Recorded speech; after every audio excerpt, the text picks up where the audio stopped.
Chapter number 7 जो कि एक पोयम है गजल, इसका डिटेल एक्सप्लेनेशन समझेंगे। गजल उर्दू शायरी का एक मशहूर रूप होता है, लेकिन ये कहना कि गजल सिर्फ उर्दू कविता होती है, ये पूरी तरह सही नहीं होगा। तो शॉर्ट में अगर हम कहें तो गजल एक कविता की विधा है, सिर्फ उर्दू कविता नहीं। लेकिन हाँ, समझने के हिसाब से जैसे हम हिंदी में कविता कहते हैं, वैसे ही गजल को उर्दू में कविता या फिर शायरी का एक रूप कह सकते हैं। इसके जो राइटर हैं यानी इसके जो पोएट हैं वो है माणिक वर्मा। उनका परिचय यहाँ पर दिया गया है। जन्म 1938, उज्जैन मध्य प्रदेश में उनका जन्म हुआ है। परिचय में देते हैं, हास्य व्यंग के सशक्त हस्ताक्षर माणिक वर्मा जी वाचिक परंपरा में प्रमुख स्थान रखते हैं। जो डिफिकल्ट वर्ड्स हैं पहले उनको समझ लो। हास्य का मतलब ह्यूमर और व्यंग का मतलब होता है सटायर, मतलब ताना मारना जिसको कहते हैं ना, हम किसी भी चीज को समझाने के लिए ताना मार के समझाते हैं, तो हास्य व्यंग वैसे ही हंसा कर ताना मारकर समझाया जाता है। सशक्त का मतलब होता है पावरफुल, स्ट्रॉन्ग, मजबूत भी हम कह सकते हैं। हस्ताक्षर यहाँ पर दिया गया है, इसका मतलब होता है रिनाउंड फिगर, प्रसिद्ध व्यक्तित्व। वाचिक परंपरा, इसका मतलब होता है जो हम कहकर सुनते हैं, ओरल ट्रेडिशन, कवि सम्मेलन। एक कवि कहता है बाकी सब सुनते हैं, जो बोलते हैं और फिर सुनते हैं, बोलकर कहने वाली परंपरा को वाचिक परंपरा कहते हैं। तो इस सेंटेंस में बताया जा रहा है कि माणिक वर्मा जी ह्यूमर और सटायर के बहुत ही मजबूत और प्रसिद्ध लेखक हैं, जो बोलकर सुनने वाली कविताएं उसमें एक अहम स्थान रखते हैं, मतलब कवि सम्मेलन में उनका एक बड़ा स्थान रह चुका है। नेक्स्ट सेंटेंस में कहते हैं, आपके व्यंग बड़े ही धारदार होते हैं। व्यंग अगेन यहाँ पर वही जो ताना मारकर या कटाक्ष मारकर समझाना होता है। और धारदार इसका मतलब होता है शार्प, असरदार भी हम कह सकते हैं। इस सेंटेंस में बताया जा रहा है उनके द्वारा लिखे गए व्यंग बहुत ही तेज और सीधा असर करने वाले होते हैं, जो सोचने पर मजबूर कर देते हैं कि आप क्या कर रहे हैं, क्या सोच रहे हैं। फिर नेक्स्ट सेंटेंस में कहते हैं, आपकी गजलें बहुत ही प्रेरणादायी होती हैं। उनकी द्वारा लिखी गई जितनी भी गजलें हैं, वो लोगों को जीवन में आगे बढ़ने और अच्छे काम करने की प्रेरणा यानी इंस्पिरेशन देती है। प्रमुख कृतियों में क्या दिया गया है देखो, गजल मेरी इबादत है, आखिरी पत्ता, गजल संग्रह। मतलब ये जो दो चीजें दी गई हैं, ये गजल संग्रह है। संग्रह का मतलब कलेक्शन। तो गजल कलेक्शन में ये दो उनके टॉपिक्स हैं। आदमी और बिजली का खंभा, महाभारत अभी जारी है, मुल्क के मालिको जवाब दो आदि। तो ये कुछ प्रमुख कृतियां यानी उनके फेमस काम है जिस पर उन्होंने काम किया था, या फिर उनकी प्रसिद्ध रचनाएं हैं, किताबें हैं जिसको उन्होंने लिखा था।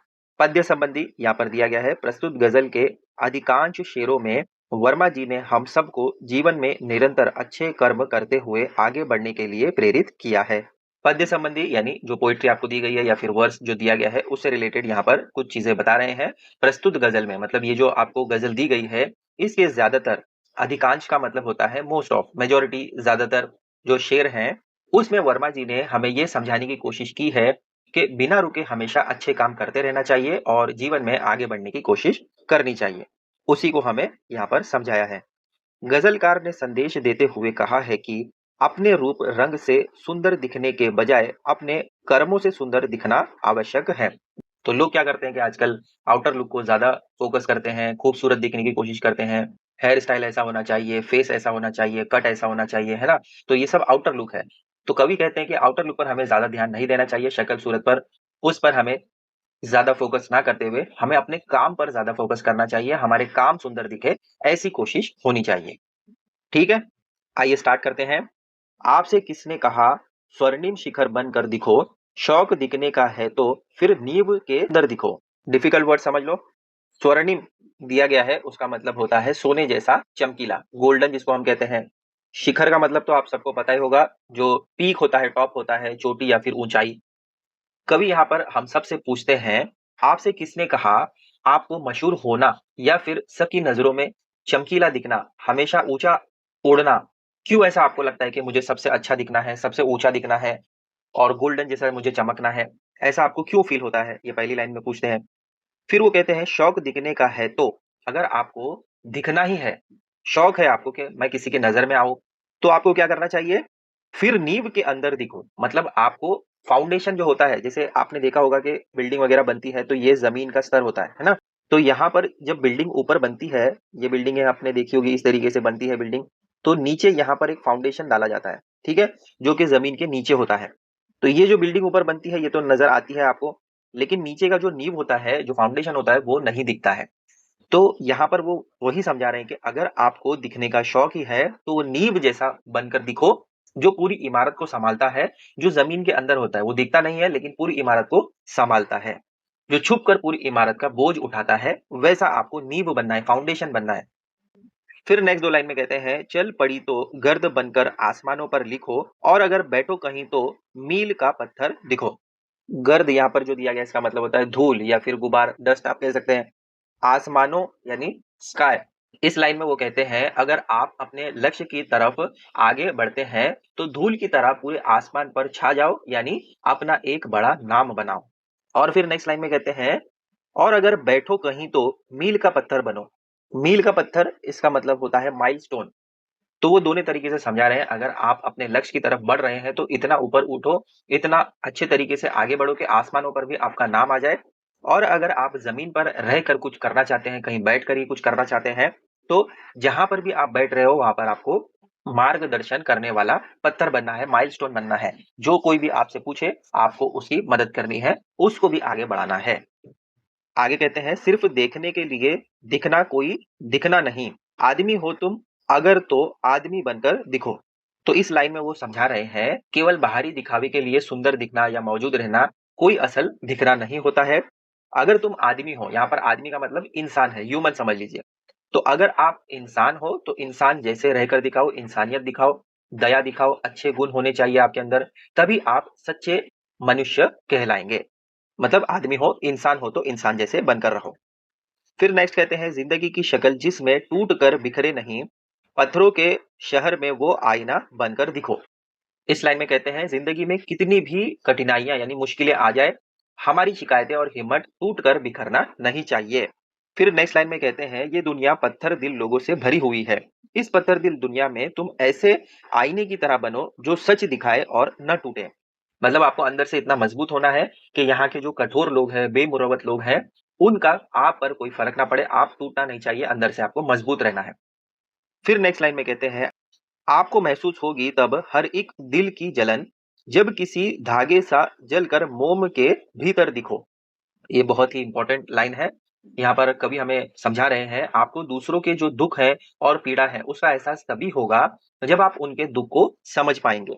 कवि यहाँ पर हमें समझाते हैं कि आपको दूसरों के दुख को अपना दुख समझना है, आपको वो फील करना है। और ये फीलिंग कब आ सकती है आपको, जब किसी धागे साथ जलकर, मतलब आपने मोमबत्ती देखी होगी, कैंडल, जैसे मोमबत्ती के अंदर का धागा खुद जलकर दूसरों को रोशनी देता है, वैसे ही दूसरों के दुख में शामिल होकर आप उनकी मदद कर सकते हैं। ऐसा यहाँ पर एक एग्जाम्पल देकर समझा रहे हैं कवि। फिर नेक्स्ट आगे कहते हैं, एक जुगनू ने कहा मैं भी तुम्हारे साथ हूँ, वक्त की इस धुंध में तुम रोशनी बनकर दिखो। तो जुगनू आप सभी को पता है, जो रात के अंधेरे में चमकता है। यहाँ पर वो कहते हैं, निराश और अंधेरे के समय में एक छोटा सा जुगनू आपके साथ देने के लिए काफी होता है, मतलब आपको हौसला देने के लिए काफी होता है। जब भी अंधेरा हो तो वहां पर रोशनी नहीं होती है, ऐसे में अगर एक जुगनू आपके साथ आ जाए तो वो भी आपको काफी मदद दे सकता है अंधेरे में। तो वैसे ही यहाँ पर कहते हैं कि जुगनू भी जब तुम्हारे साथ हो तो उस अंधेरे में आपको हौसला मिल सकता है। वक्त की इस धुंध में तुम रोशनी बनकर दिखो, मतलब अगर किसी पर्सन को मुश्किल आ रही है, आपके आसपास कोई ऐसा पर्सन है जो कठिनाइयों में है, मुश्किलों में है, तो उस वक्त आप उसको सहारा देकर दूसरों के लिए आशा बन सकते हैं, उसकी रोशनी बन सकते हैं, जैसे कि जुगनू आपको रोशनी दिखाता है, आपकी मदद करता है।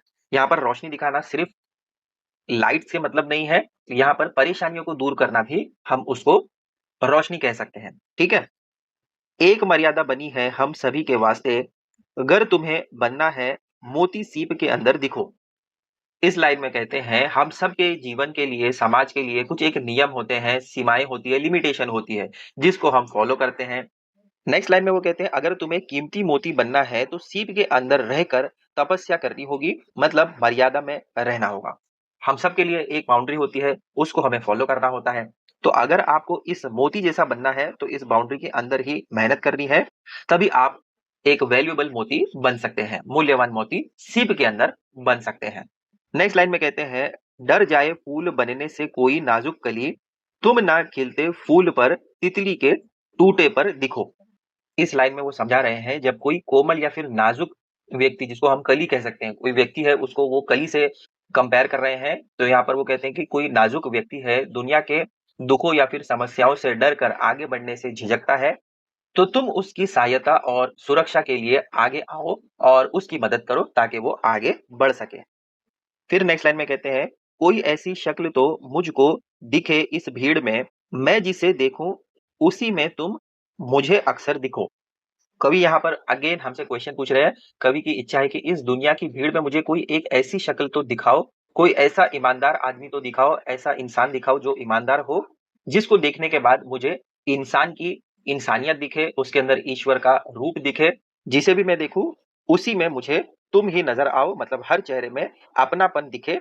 ये ईश्वर या फिर प्यार के लिए कहा गया है। ठीक है। और ये कहां से लिया गया है? गजल मेरी इबादत है, यहां से इस पोयम को लिया गया है। इसी के साथ ये पोयम आपकी कंप्लीट होती है। आई होप जो भी मैंने आपको एक्सप्लेनेशन दिया इजीली समझ गया होगा। ऐसे और वीडियोस के लिए चैनल को सब्सक्राइब कर लो। वीडियो अच्छा लगता है तो इसको ज्यादा से ज्यादा शेयर करो अपने फ्रेंड्स एंड रिलेटिव से। मिलते हैं बच्चों अगले वीडियो में बहुत जल्द एक नए टॉपिक के साथ। Till then take care, bye.